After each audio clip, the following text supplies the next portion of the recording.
So I'm going to try to do the good notes. So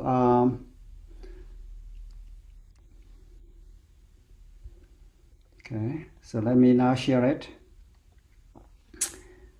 Going to share it. I am going to use the screen. Start broadcast. Okay. Can you see? Yes. It's a bit slow, something, but it's a. Is this mode okay? Yeah, it's fine. Yeah, Looks yes, it's good. good. Yeah, you So do. let me do the cursor here. Can you see Yes, yes, yes. Yeah, perfect. You see this the one here? Yeah, yeah, we see the pointer, but can you go full screen mode? So I'm not sure if this is possible. Full screen mode. Yeah. Uh, If not, it's fine. Yeah. Yeah, it's also It's fine too. Yeah. Yeah. boy, I mean, I am not sure. This you did you see icon here? The icon here I can write. Yeah, Yes. yes. Yeah, Icon. perfect. Yeah, we can see your handwriting. I think this may be good compromise. Okay, is that okay? That something it's not full screen, but it's mostly. Yeah, sure. Yeah, it's Sure. sure. Yeah. That's good. That's good. Yeah. Yeah. So by the way, we start in 5 minutes. So 2 minutes after 11. So Jordan, who will introduce you. And Jordan, can you talk about the format? Oh, sure. So the talk is about 15 minutes long, and after we will hold out questions and pass them to you after the talk. So there will be about 10 minutes Q&A section. Okay, I see. I try to finish in 15 minutes. Yeah. But the time constraint is not fixed. It's not strict. You can. I'm sensitive of time. I definitely will not go over 1 hour, but it's between 50 to 1 hour minute something that Sure. Okay. That's So, also perfect. right. Well, this is very nice. Thank you guys for doing this. That's I think you look at website. You guys really making impact. Oh, thank you. Yeah, thank you. Yeah. So, Ethan, where did you do PhD? Princeton. I did a PhD with Han Liu and Bob Vanderbilt. Oh, really? Han Liu and Bob Vanderbilt. What a combination. Okay. And I also work with Mengdi. Yeah. You also worked with Mandy? Yeah. Yeah, I know Julian is from Princeton, right? Yeah. Yes. Oh, in that way, Zhao Du is also somewhat related, right? He from Johns Hopkins. He also went there. Yeah. They work. Guys, wow, what a group there. So, and also I met Yang Ling, right? He's right at UCLA, right? Yeah. Yes. What happened to this guy? He was a Tencent, was working Zhangcheng for some time. That he was Rick Duray's student, former student. Yeah, he was the Hans postdoc before. Oh, Chris. Chris. Yeah. Where is he now? Berkeley, UC Berkeley. Yeah, he's working with Jordan now. Yeah. Okay, I see. Okay. Good. It's very nice to see you here. It's been a while. Cool. Hello. I'm looking for Can you hear me? Yeah. Okay. I lost the window. Okay. Yeah, I can hear you. Nice to meet you. Yeah, good to see you. Yeah, it have been a while. Yeah, last time was during the Chinese New Year, right? Yeah. So when did you go back to China? In about 1 month.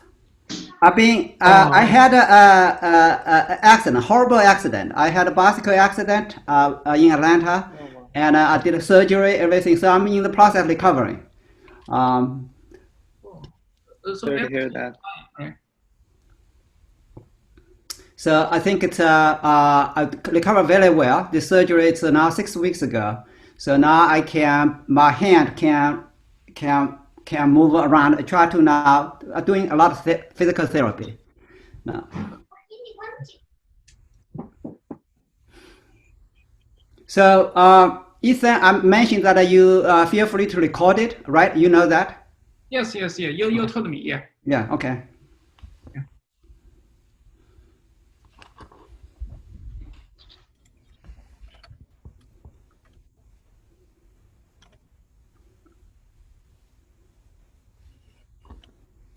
Yeah, we will start in 1 minute.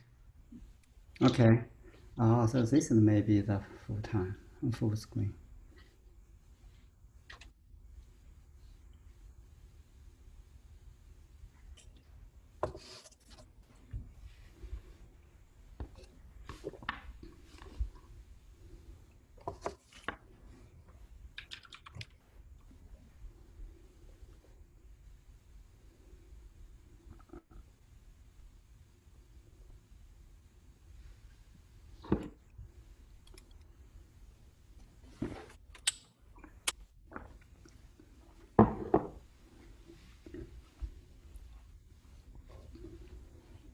Yes, Jordan, let's start. Okay. Hi, everyone. Welcome to the online seminar on the mathematical foundations of data science. Thank you all for joining today. Our seminar is generously sponsored by 2 Sigma. It's my great pleasure to introduce our distinguished speaker today, Professor Jim Dai from Cornell University and the Chinese University of Hong Kong, Shenzhen. Professor Dai is a Leon Welsh Professor of Engineering in the School of Operations Research and Information Engineering at Cornell University. He is also a Presidential Chair Professor in the School of Data Science at the Chinese University of Hong Kong, Shenzhen. Professor Dai has made fundamental contributions to the field of applied probability. In particular, he studies applied probability models for efficient resource allocations in stochastic processing networks that model a variety of engineered and service systems. He has received numerous awards for academic achievements. He received the Erlang Prize in 1998 from the Applied Probability Society of Informs. He also received 2 Best Publication Awards from the Applied Probability Society, one in 1997 and one in 2017. And he received the Achievement Award from ACM Sigmatrix in 2018. Professor Dai served as the editor-in-chief of Method of OR from the year 2012 to the year 2018. He is a fellow of Informs and the Institute for Mathematical Statistics. The title of Professor Dai's talk is A Stochastic Processing Network Controls via Deep Reinforcement Learning. Please join me in welcoming him. Thank you, Jordan. Thank you for the organizers for this invitation. And it's what a wonderful seminar series you guys are organizing. Well, I have to actually, from outset, made clear my talk is not mostly developed theory, although it's a combination of theory, algorithm, but also its computational experiences. Okay, so I hope that will be clear from the talk. So this is a joint work with my PhD student at Cornell, Mark Grossman. He's at the Center for Applied Mathematics at Cornell. So here's the outline.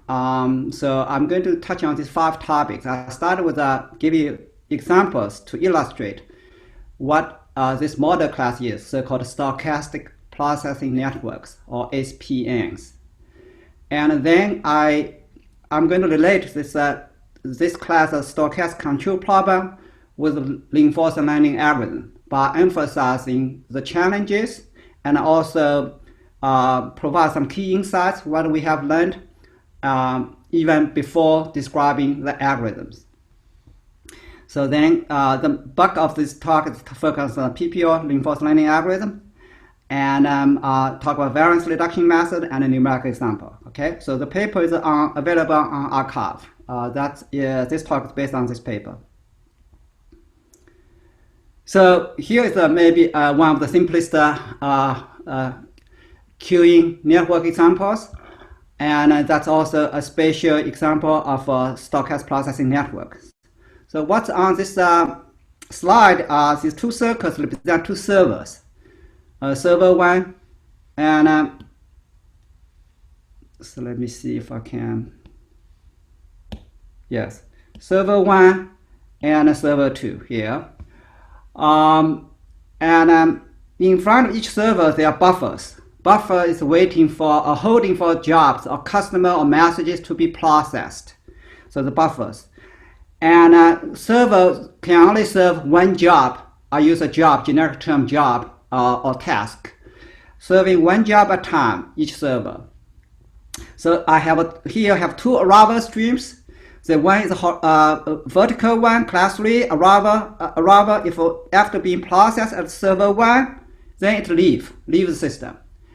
Now class 1, there's another type job arriving as class 1 job, and after process at station 1, then move to station 2, and for further processing. After that processing, and it goes out system. So I have total of 3 buffers holding for waiting jobs, and at this moment, think of this buffer size is of infinite size, so that they can, if needed, can hold infinite many jobs there. So the arrival process, typically you can imagine some kind of arrival process, maybe sometimes time homogeneous, sometimes depending on the time, this arrival rate. All right, so that is the one system. The objective that later on we talk about, what's the issue here? The issue is the control here. For server 1 actually has a choice to make. Each time ready to pick next job, should I pick job from buffer 1 or buffer 3, right? You may think, oh, it doesn't really matter too much, but nevertheless, that's a control, that's a decision need to be made. Okay, that's action need to be made. So server 1 will decide to process buffer 1 or buffer 3. All right, and let's go next one here. Example, this is the so-called reentrant queuing network. And what's listed here, there are L servers. Server 1, server 2, each rectangle is a server, represents server, and this L servers. The L is that something going to be varied. Later on, we're going to do experiment, going to change different L. And this is what Pierre Kumar called reentrant line. And the primary motivation introduces class model is to model the semiconductor wafer fabrication process. But let me not get into too much detail of that. Let's look at flow. So there's 2 type jobs. One type job arriving here, then moving to be processed to station server 1, then move to the second after that, server 2, server here, the machine. And then later on to the last server. But it's after finish here, the last server, it's coming back again as a second stage, coming back to server 1 again, then server 2, etc. After second pass through this group machines, it leaves the system. There's also second type job arriving from here, then it's moving through this in one pass. After the last stage of service, it's leaving system. What I did here is compared to the previous plot, the figure, I didn't draw the buffer. But at each stage here, in front of each machine, there are multiple buffers. So there's a buffer here, there's a buffer here, there's a buffer here. So each machine has 2, 3 buffers. So each machine have a choice to make when at the decision time. So at the decision time, this machine, like I say, machine 1 need to choose from the first buffer here, or second buffer, or third buffer. So which job to pick from? Okay, so that's decision. So you can imagine this complexity of decision, the action space more complicated as your system gets larger. By the way, in a company like Intel, I mean, so easily they have could be over thousand buffers. Okay, so that's the situation here, and not physically, but maybe logically separate into different buffers. I want to emphasize that here many good policies, good control policies, apparently good one can be unstable. Okay, and it's well known. Okay, so unstable meaning the following: that even though system have enough capacity, you think that it's enough capacity, I have enough machine to process all the incoming jobs offered to the system, but the buffer level, job waiting buffer can grow. At least some buffer will grow to infinite. So this is a situation we call unstable system. So even system have enough capacity, somehow cannot process all the incoming jobs. And this is turns out control policies had a huge influence in this situation. All right. All right. So in terms of application area, many of them are just here to highlight application of a stochastic processing. Highlight two of them here.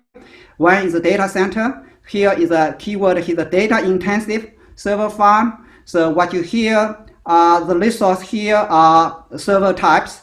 First of all, these are circuits here. These are the processor, okay, like CPU processor. What's listed here are maybe storage, but it's not just storage here. But these are storage actually keep data, okay, data. So in data intensive data, it's spread in different in the different storage area, and here put into rack, okay, the rack 1, rack 2, and rack 3, etc. And so incoming job coming in computational task need to be divided into different tasks or different subtasks, and these different subtasks can be should be distributed to different servers. Okay, so I want to mention that here the resource here is the CPU, storage, and communication equipment. These are three traditional, but here also data, right? Data also, depending where data is stored, that will affect how you schedule jobs. Okay, so I'm not going to get into details of this, and there's this book here actually just appeared this month. Okay, it has a detailed discussion of various models, including this one, data center model. So the next one I'm going to talk about is a hospital application. So here is a list here. The first figure here is the emergency room department. Okay, the patient's emergency room department. But after a patient being treated here, this patient being decided need to be admitted into a hospital. There's really nothing emergency room department. The doctor can do anything with this patient, so they need to be admitted into a ward, so-called. So the ward here is like here. These here resources are mainly beds, okay, hospital beds, but sometimes could be nurses, can be resource. But here, often the hospital beds are constrained. So here is hospital bed. So while patients waiting for these beds, they're waiting somewhere. And in some hospital, you can see they are waiting in corridors. Okay, not very comfortable situation. So the situation here, the mathematical model here is try to decide how to allocate these patients to different various wards. Okay. So ideally, these patients have different kind of specialty, right? So these are general medicine patients, these are surgical patients, these are orthopedic, etc. And wards also separated also. These are general medicine beds, these are surgical beds. Here, one circle represents multiple servers, right? A group of similar beds, okay? Surgical beds, orthopedic beds, etc. What if a patient coming in here from emergency room need to be go to, say, general medicine, but a general medicine bed has no beds right now? What do you do? If I push on this dash line meaning these other wards can possibly accept this patient, right? Not all wards can accept all the other patients from other specialty, but some wards can do. So, for example, this is a dash line here. This is one dash line here, meaning this general medicine patient could potentially assign to surgical beds, okay? So what tension are we dealing with? What kind of trade-off we are talking about? Well, decision is whether should we let this patient wait for another hour, waiting for the right bed meaning the bed in general medicine bed coming up, or should I try to now go ahead and assign this patient to a wrong bed meaning overflow to different wards. This here really there's a trade-off between the waiting time, and also the overflow, right? Overflow is not desirable because doctors do not like to see their patients scattered in different wards.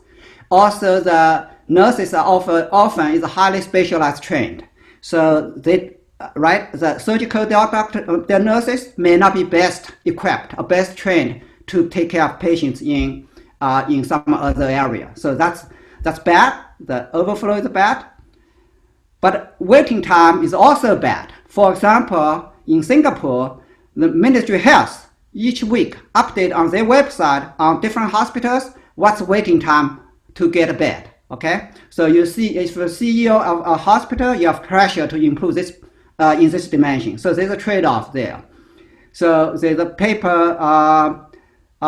So if you want to understand more, there's a paper here that describes this kind of model and provide one reinforcement learning algorithm try to study this problem. All right. So now let me connect. Okay. Control problem from stochastic processing networks was a reinforcement learning algorithm that many of you have been studying now. Okay, so first thing is that I illustrated the two examples: the data center and the hospital model. These operations are ongoing, right? It's going on like 24 hours a day and 365 days a year, right? There's no time horizon ending shortly. Okay, so the long run average cost is appropriate. Okay, so that's the main message here. And a consequence, many algorithms and analysis, talking about computational sample complexity. Okay, depends on discount factor. Often we see this discount factor show up, gamma discount factor. And this type of algorithm is less relevant for this problem. Okay, so that's one thing. Second thing is there's a load. These operational systems, the load meaning that how busy, load affect how busy server is. Server is 100% busy, close to 100% busy, only or 50% utilized, right? This system, their performance will be differ dramatically depending on load, okay? So when the system load is high, you lead to large number of jobs in system, right? Large number of jobs in system, therefore large state space, or more appropriately, maybe the framework should be infinite state space, okay? So the infinite state space, indeed, that's one of my main messages, even more profitable to study a system with the infinite state space, okay? Because that's give you real insight, what's going on, okay, for large system. And I should maybe add one point is Frank Kelly, one of his papers, he articulated that it is this regime, when system very heavy, then control policy has the most dramatic impact. Because when system is not heavily loaded, any control policy will do well, right? Really don't care. But when the system load is heavy, then the control policy, the difference of them will dramatically displayed. So this is an important regime. That's what I want to emphasize. Another thing is our cost functions that we want to work with, like total number of jobs in the system. This can be unbounded, as you saw earlier in the plot. When the system is unstable, when its policy is unstable, that number will grow to even to infinite, okay, leading to many complexity analysis paper, assuming this G is bounded, okay. The last point is that a heavy load leads to long mixing time and long regenerative cycles. Therefore, long episodes are needed. And because that you have huge variance, so the variance reduction techniques are needed. So these points will be illustrated throughout my talk, okay? So that's a thing. So let me first bring up some insight that what we have found, or summarize something that we know so far. First of all, this class problem, control problem, has been well studied, extensively studied in the last 30 years. I just listed a few names here. So the good news is that there are lots of heuristics, right? And these heuristics are actually theory-based, based on theory, asymptotic theory, and then you generate something well-motivated heuristics.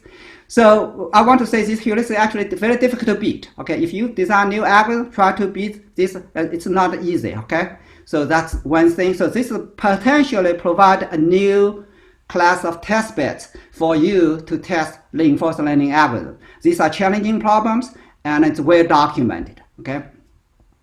Second thing is what we find is that in the literature, a lot of conservative update.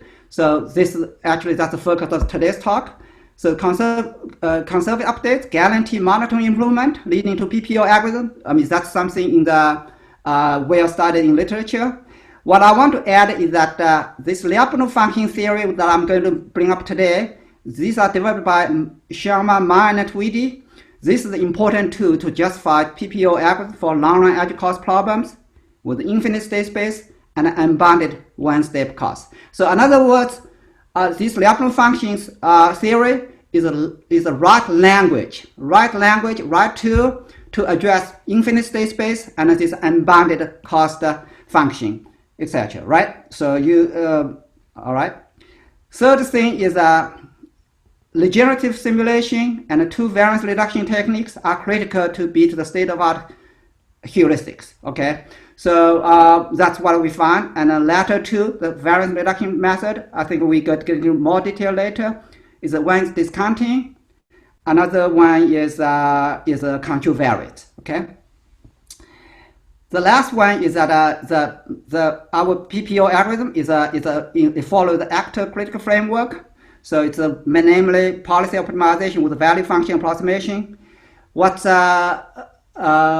we can happily report is that from our computational experience for this class model, stochastic processing networks, it seems that little tuning is needed for hyperparameters of neural network that parameterize policies and value functions.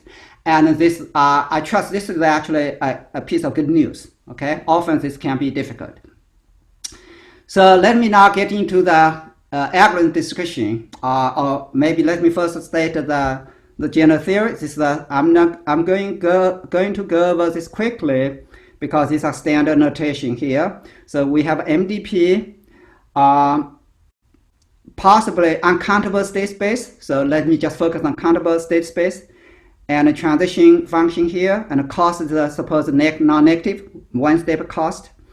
All right. So we're going to consider a family of so-called stochastic policy or randomized Markovian policy pi theta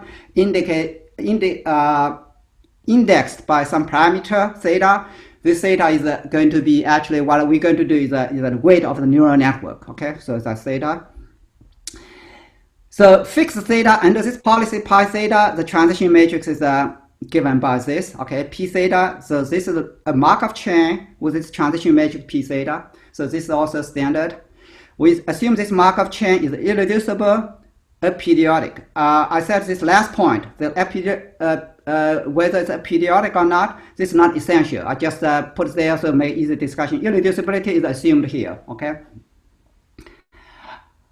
So our task is to find theta to minimize long-run average cost. Okay, long-run average cost, it's I think that's clear. Sk is x super k here denotes the state of the Markov chain after k's transition, after k time steps. All right, so that's a formulation, that's a problem.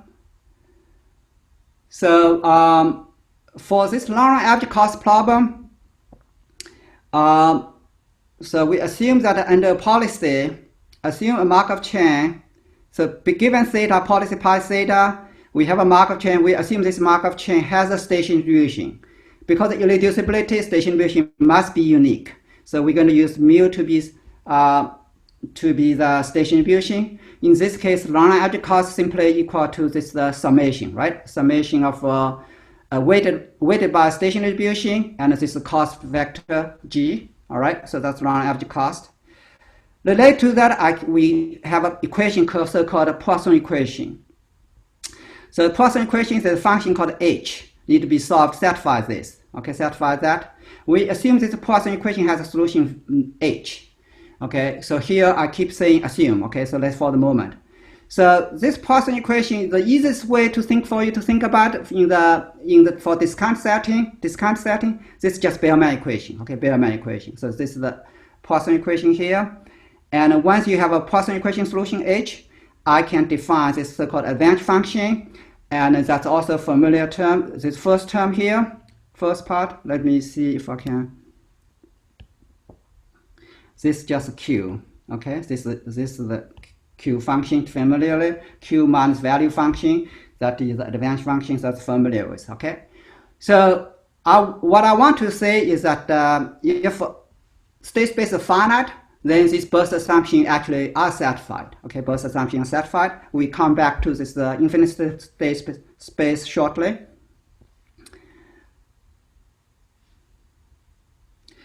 All right, so here is a connection or the work motivated our work, right? So I think many of you are familiar with this trust region policy optimization. Okay, so it's really started this pioneer work by Kirkcaldy and Lanford. So this is a really pioneer paper, and they first coined the term so-called. So they identify this inequality. Is this equality? I'm not going to go over too much about this detail, but from here they got inequality, get upper bound. I keep using upper bound because I'm doing the minimization. If you do the maximization, then you really want low bound. Okay, so the keyword is a conservative update. Okay, conservative update. So they studied. I think it's a really inspiring paper, that one here, and this 2015 Schumann paper really this is a starting point, right? Kirkcaldy, Lanford, that is a starting point. So they provide an alternative or better. There's a band, different band here, and the main motivation is that this conservative update is too conservative, too restrictive. Okay, too restrictive. They want the policy to be the updated policy to be more have more freedom. Okay, to promote faster convergence. All right. So in that setting, they got this this band. Okay. So the L is like this ratio here. The first term like that before. The second part here is what's alpha? Alpha is so suppose eta is this is the current policy pi eta. That's what you observe. Okay. So the motivation is, can I find a new policy pi theta that's improvement? Okay. Here C meaning the objective values. This is in discount factor, dependent factor.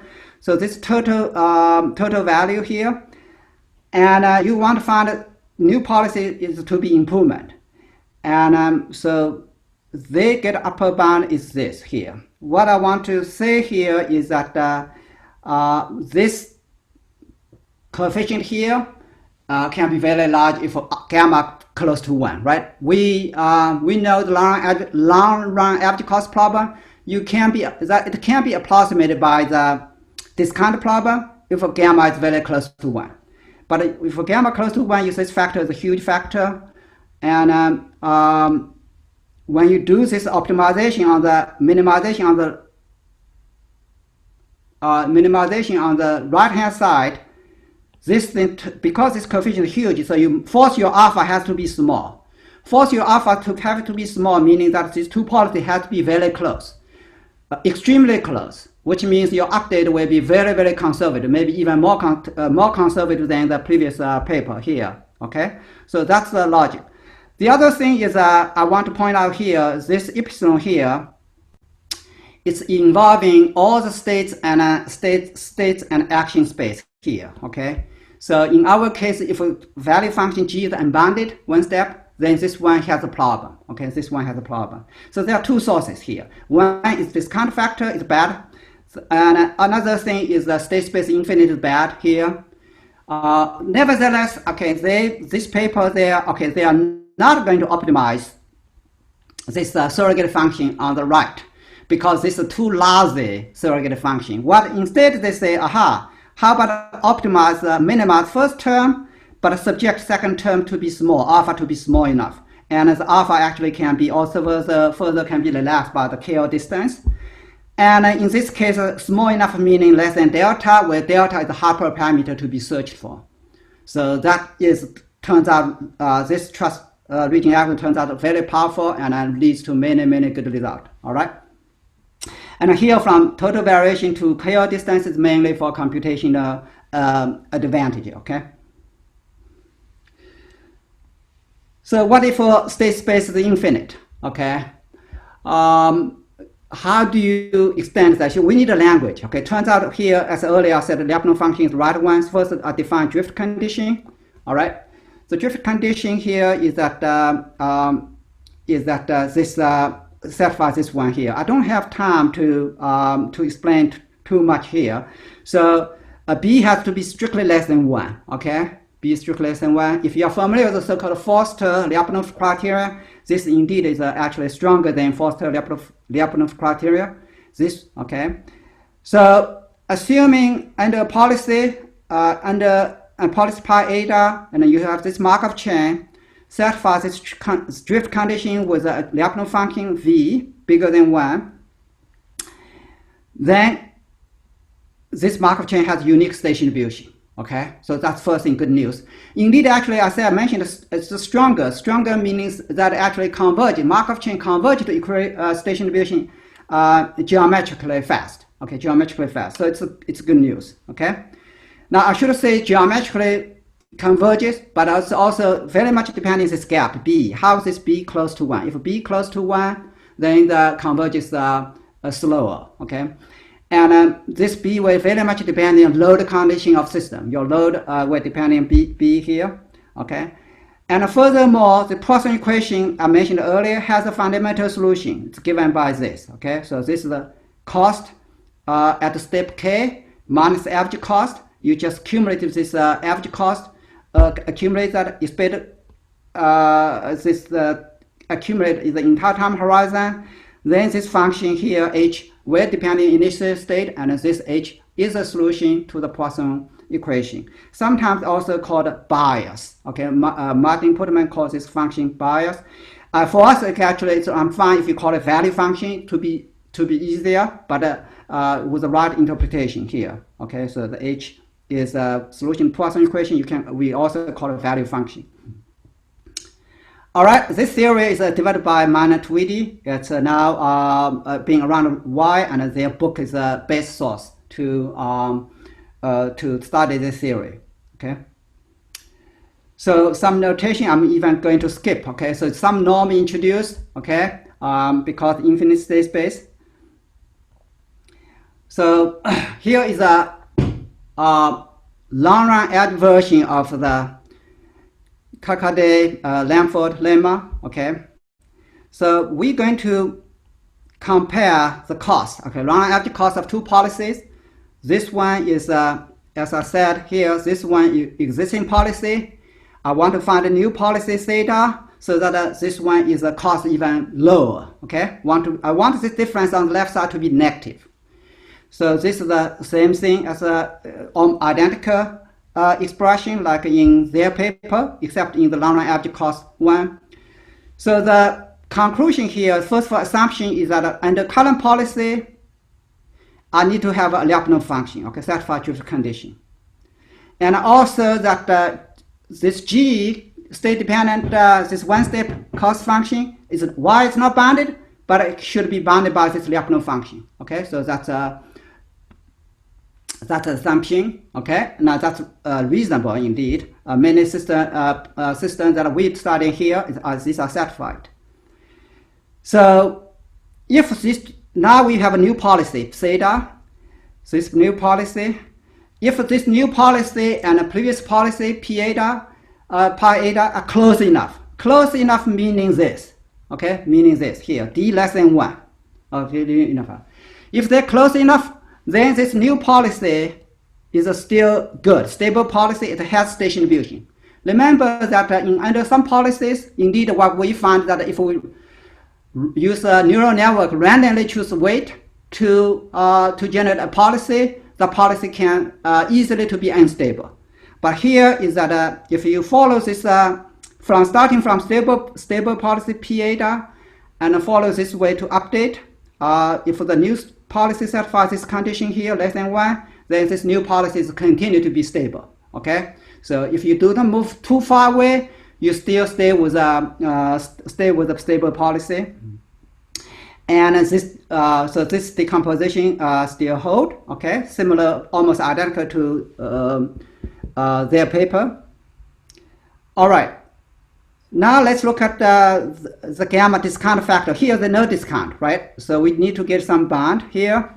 So here is a result in term theory. This is maybe the main slide. So this second term is bounded by the small delta here. Small delta defined to be many terms. Forget about these things. Most of these terms are known terms, right? Because current policy is eta. So these are known. These are all known quantity. Okay, known quantity. What's a new quantity is depending on theta. But if your d is very close to, if two policies are close, which means d is almost zero, right? Then this quantity is okay. It's not big. So the main thing is here, this term. Okay. So this is a d square. Okay, it's a d square. So what we have now is that if I copy down previous inequality, I have this left side. I want to be negative. Search for theta to be negative. The left side is upper bounded by this surrogate function. Okay. So I want to use capital H to define this to denote this surrogate function. All right. So it's clear that from previous logic, if the surrogate function is negative at some theta, then the pi theta is a strict improvement over policy. Okay, is over existing policy. But remember that this policy also need to be not too far. Okay, too far away. So this policy need to be such that distance d, that thing is less than 1. All right. So of course, this way motivated, I just need to optimize this, minimize this h. Okay, this surrogate function. But the minimization h is difficult because second term, what I wrote down here, small delta here, it's difficult to optimize deal with. So it's clear that when this distance is small, then we can check that the first term, L term, is order d, but we just argue that the second order delta term is d square. Okay, d square. So we have a surrogate function. The second term delta is a smaller order magnitude than the first term. So as long as distance is not too far away, d is small, then the first term dominates this surrogate function, right? So maybe a good way is to optimize, to minimize the first term while keeping the distance small, right? So that's the same thing as the trust region optimization algorithm. All right. So here is the lemma that the distance of in our term, this distance can be bounded by this ratio. Here, this ratio here, the ratio is the numerator is a new policy, denominator is the existing policy. If this ratio close enough to 1, then this d, the two policies are close. Okay.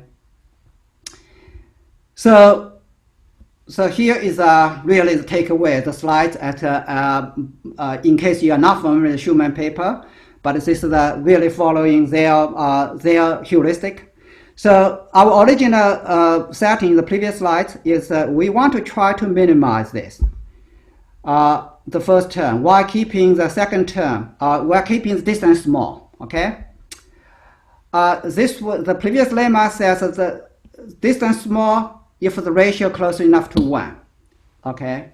So we're going to follow. This is here last two bullet points. First two bullet points. These are leading to constrained optimization, which may not be attractive. So we're going to use follow Schumann's work. 2017 paper, I think it's a very influential paper, leading to many successes. So we're going to turn this into unconstrained optimization problem by minimizing a clipped surrogate function. So first term is as before, but the second term is to make sure this ratio is bounded between 1 minus epsilon and 1 plus epsilon, and epsilon is a hyperparameter.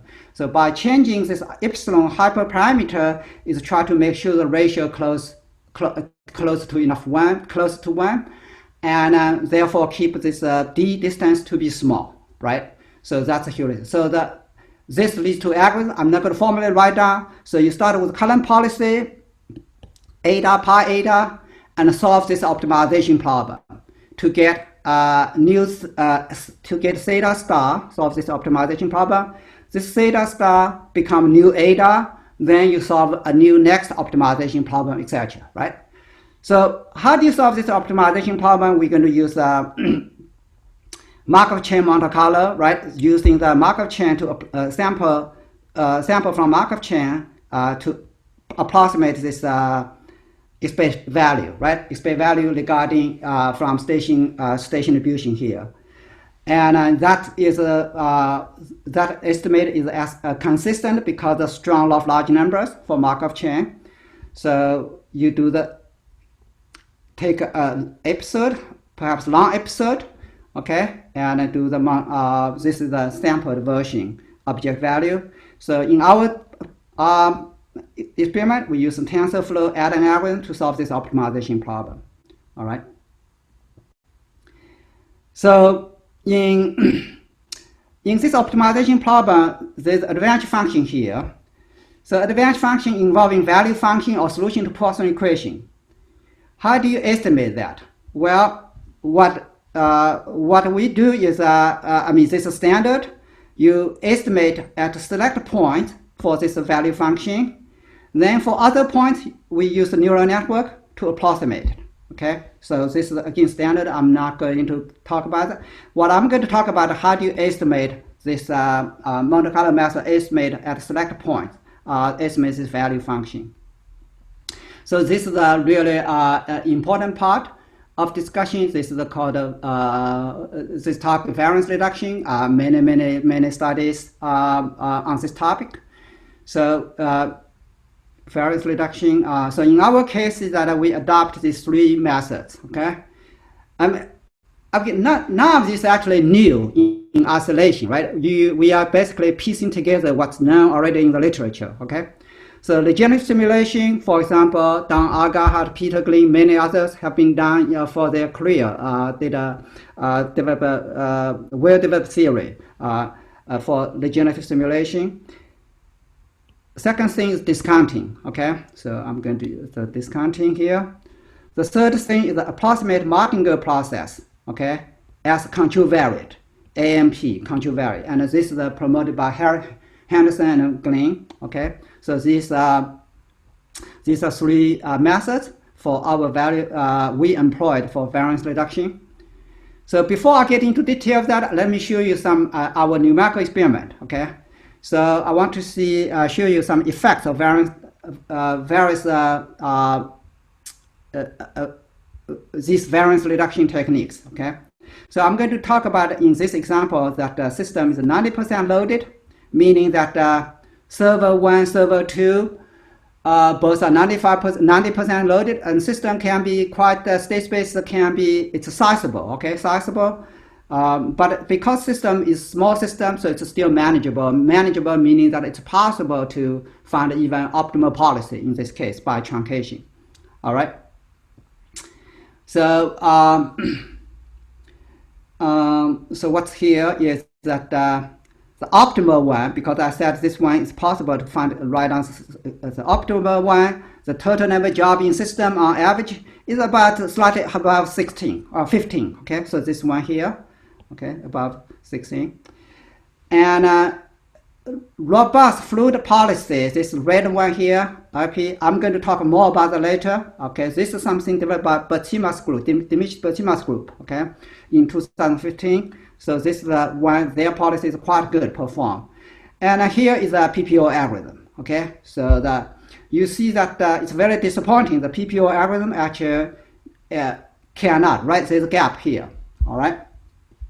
This is using the regeneration only, regenerative simulation. Okay, regenerative simulation for system 90% loaded, and so the PPO algorithm cannot. Okay, we are not able to reach a performance level that Bertimas group developed. Okay. So here is now if we regenerative plus discounting plus approximate Martingale process control variate. Okay. Now that's the purple one here. Okay, the purple one here. Now you can see that actually can beat this robust fluid policy. Okay, beat robust policy. So you see here that the variance reduction technique actually has a huge influence. To complete story, we also did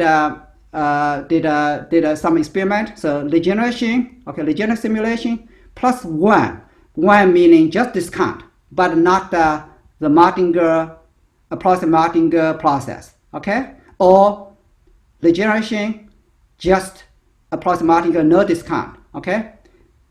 If just adding one method, we still cannot beat the best heuristic, okay? So that's the message here is that for this system, heavily loaded system, these are truly a problem, and proper variance reduction technique is needed, okay?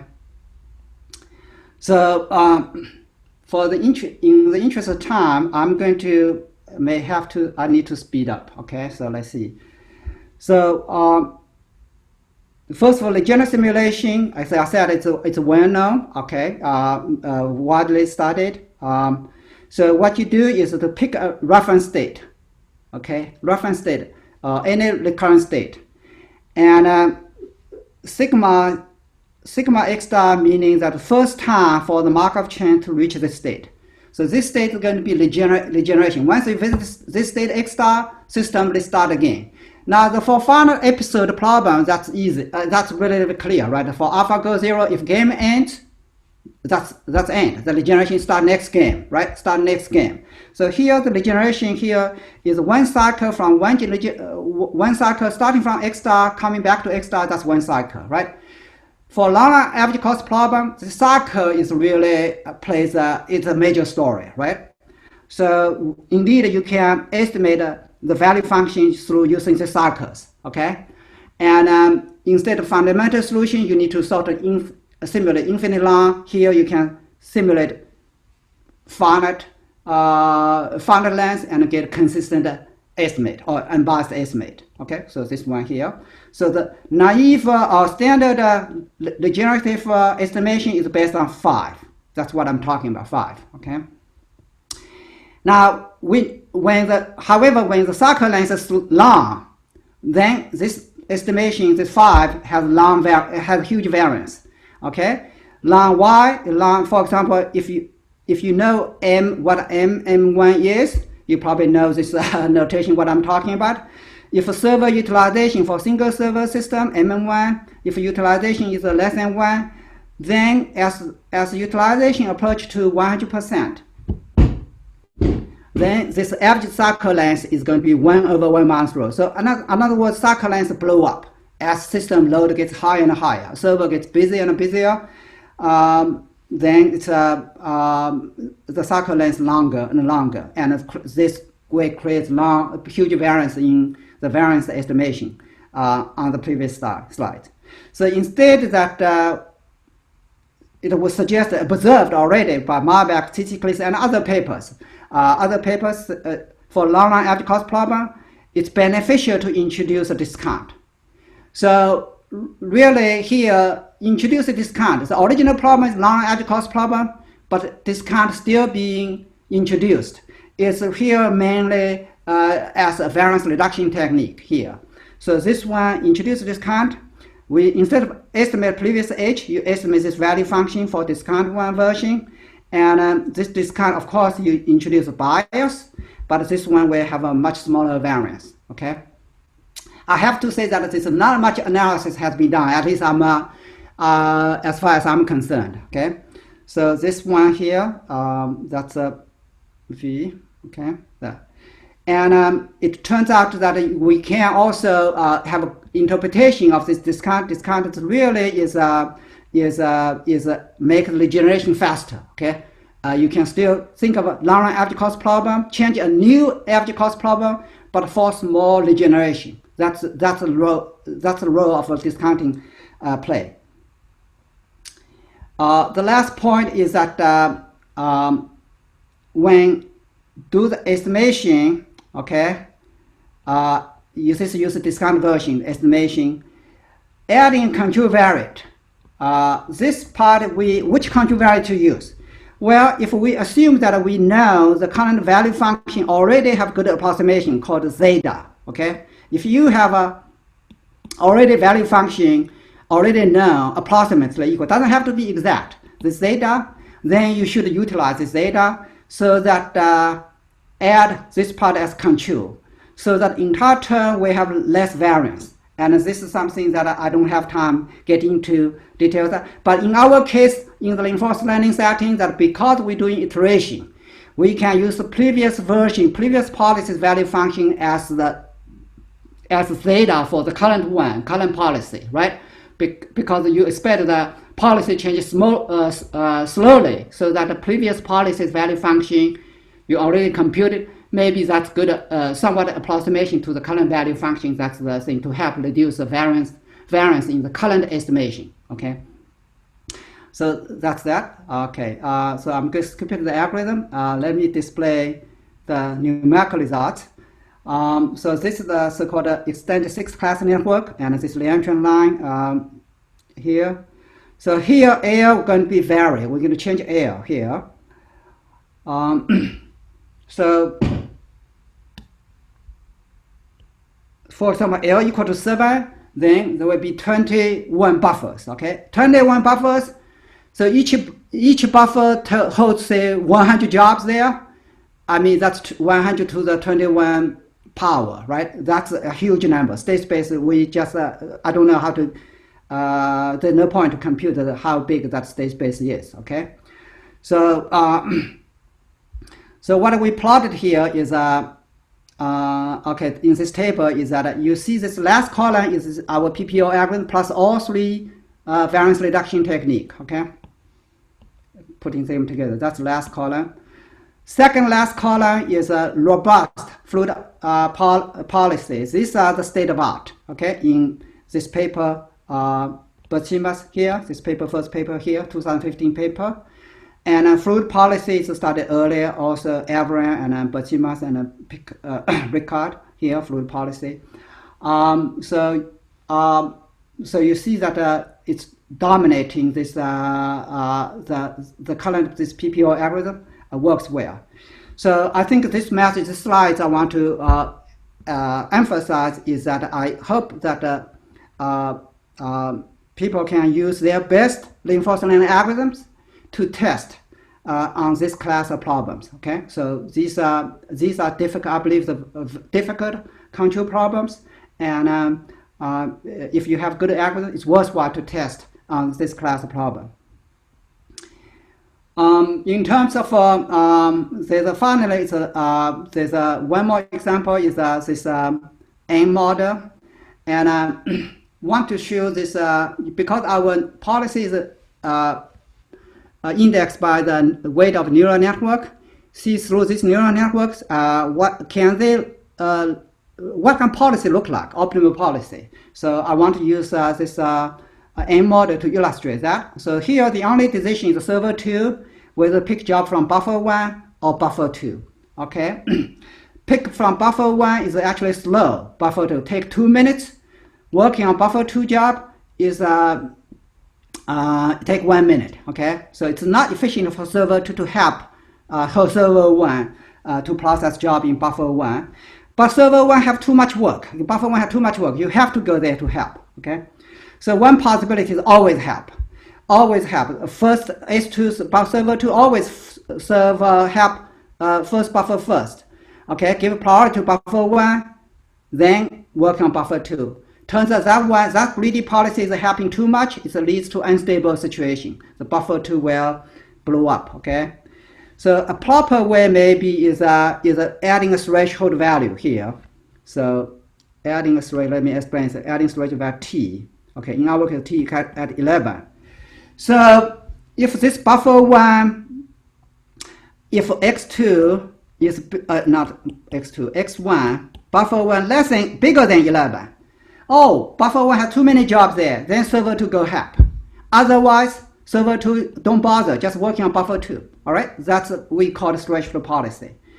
So turns out this policy is asymptotically optimal. Okay, it's been proved in Harrison's paper, Markov Harrison's paper.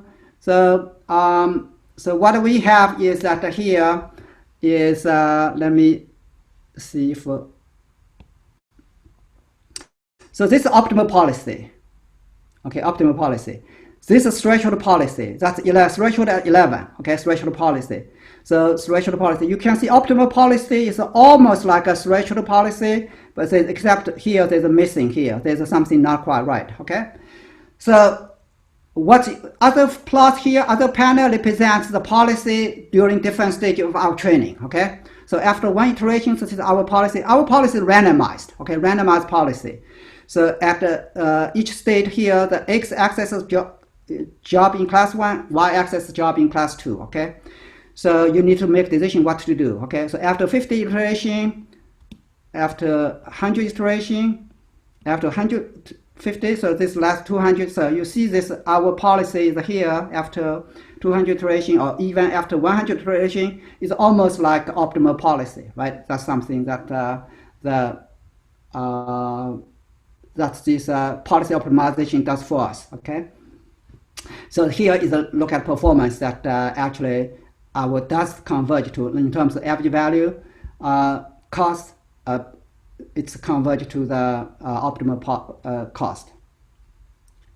All right, so let me summarize what conclude my talk, okay? So I have, so we have a language or framework for deal with the infinite horizon long-run average cost problem with the infinite state space, okay, and bounded cost function. I think our computational success very much rely on I believe benefit from direct optimization with conservative update. Make sure it's a monotone update. Each update is indeed to be truly improvement instead of a chattering phenomena you observe from the value-based approximate value-based policy iteration. And also benefit from low-dimensional representation of value function and policy through neural networks. And I think neural network played an important role. We tried different other feature functions. We cannot beat the best results that we have seen. Okay, and evaluation of expectation by Markov chain Monte Carlo with variance reduction is also crucial. We also have similar success for fund horizon problem. That's model ride-hailing problem with large action space. So large action space and overcoming a difficult combinatorial optimization problem, matching drivers and passengers. So that's actually a paper that should be archived in the next 2 or 3 days. Okay. The last point is that random initialization of policy neural network may lead to unstable control policy. So far, our algorithm use domain knowledge. We initially started with a stable policy because it has been mathematically proven some policies are stable. So it's unclear how to learn from unstable policy. The current theory cannot justify that. We don't know how to start from that. So the theorem presented that requires to initially starting from a stable policy. Then you can, by conservative update, you keep your policy stable, right? During each iteration. So here are some references, actually key references used in our work. So I stop here.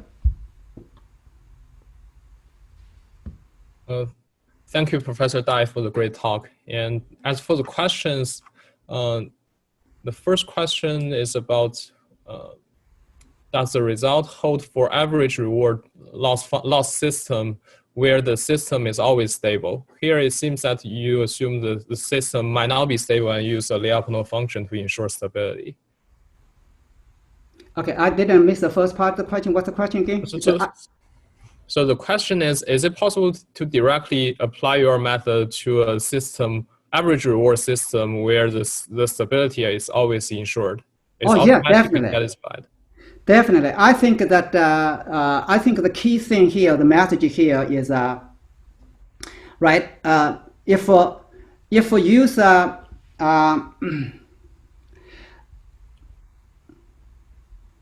let me go back. Right, you can find a state space. You can get around it. This take maxima, etc. So even in finite state space case, I believe these are the bounds. This is the right bounds. Okay, large finite state space. I mentioned earlier something. This is the right. This is the right metric. Okay, you may still want to use this distribution, the distance to measure how far the two policy is. Okay, so if you just naively using, I'm not sure the KL distance or these are the right quantity. I don't believe indeed. Okay, thank you. And a follow-up question is that it seems that you propose to use a conservative policy optimization to ensure monotone improvement in the policy update. Do you observe this phenomenon in the experiments? Yes, I mean that's. I think. Do I have a?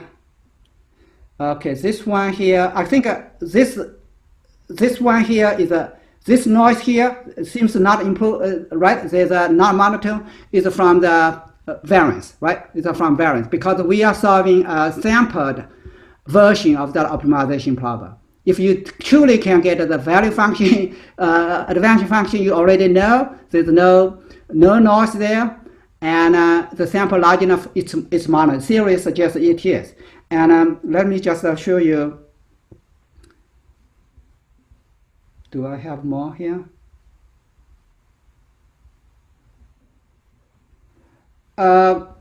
Yeah, I think this is the picture you see here. That's something that right. So it's converging very fast here, converging much faster. So I think there are still some variation here, but their policy is very much in the confidence interval. There are some variation, so it's really indicated it's a noise. The last part. Once you reach the good part, almost optimal policy, it's a noise there.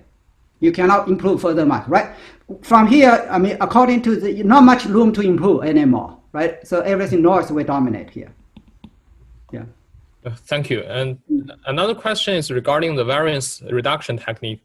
It seems that you have introduced the two techniques, if I'm not missing something. If the first one is using a discount factor. The second one is to use a control variate. And it seems that in the experiments you combine these two techniques. I was wondering whether you have done any ablation studies by just using one of the techniques and see which one has some dominating factor. Definitely, discounting has dominant factor. Okay. So the literature, I mean, Marbeck, TC Clays, I think they are right on. Yes, right on. So the Marbeck's PhD thesis at MIT, I think that's also he used discounting as a variance reduction technique. So that certainly is the dominant factor. Mm-hmm. Thank you. And another question is, in terms of policy evaluation, have you guys tried other policy evaluation techniques such as temporal difference learning? It seems here you use Monte Carlo simulation. Right. I mean, you know, by temporal difference, like we very much attempted to. Indeed, I think in this particular setting, maybe we have not focused on. Early on we did. For example, I mean, there are different versions. One is look at Bellman error, batch version, right? So here, actually, I don't, right, it's the best sample complexity has not been the focus yet. Want to find something actually work, right? So then we want to improve that. That's interesting, something that we, Mark, are you online? I mean, maybe Mark is not online, so I'm not sure that we early on, we did experiment with temporal difference learning for value, but I am not sure for that in this current parameter current thing, I'm not sure. Yeah. Mm-hmm.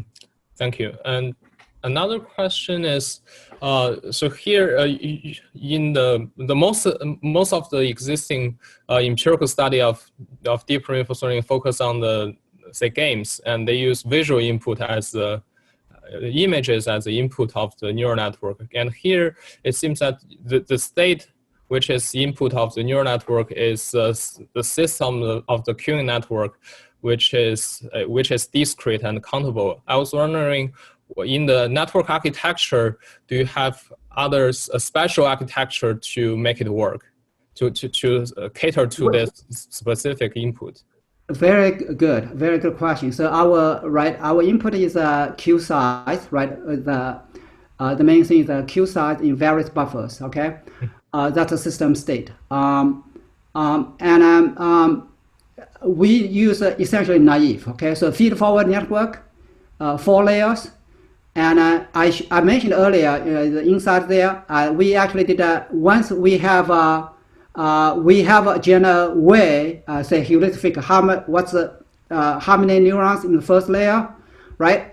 And how many in the last layer, and then middle one take something the geometric average, and turns out well. So once we fix that sort of algorithm, fix that formula. We really never really try to deviate too much from that. What we are very happy that seems for all the example we tested, doesn't matter size of the system, doesn't matter how load heavy it is, they seems working well. So this is what I mean by little tuning of the hyperparameters.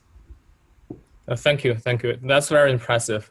And maybe the last question is, is that it seems in a queuing network, in a queuing system, the time interval is a random variable. It's exponentially distributed, and I was wondering whether you have did some trick to manipulate the problem formulation to make it into a standard standard average reward MDP, where the time interval is equal to 1.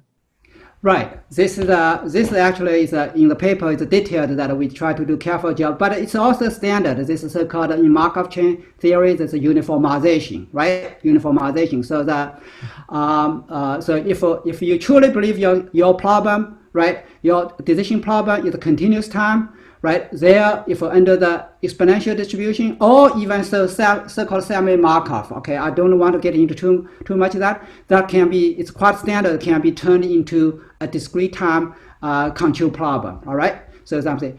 However, I want to say one more thing here on this topic is a lot of these things, whether to choose a discrete time, continuous time, to model the original control problem. What's the original problem? Problem like, for example, Uber, right? Matching driver and a passenger. Right? I mean, is that discrete time or continuous time decision problem? It's dependent on perspective, right? So a many system, hospital model, same thing, right?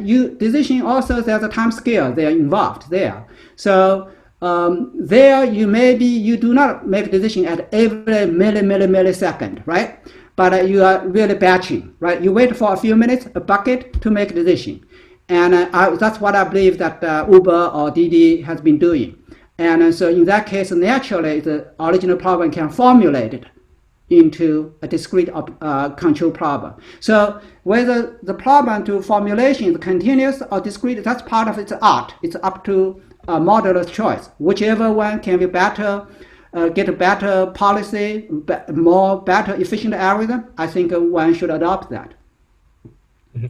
Thank you so much. I'm running out of the questions, and thank you again for delivering such a great talk, especially when it's midnight in China. And hope you'll recover soon, by the way. Thank you again. Thank you for all organizers for the invitation. All right, good. We're looking forward to future exchanges. Mm-hmm. Thank you. Bye-bye. And also looking forward to seeing you guys next week. Bye.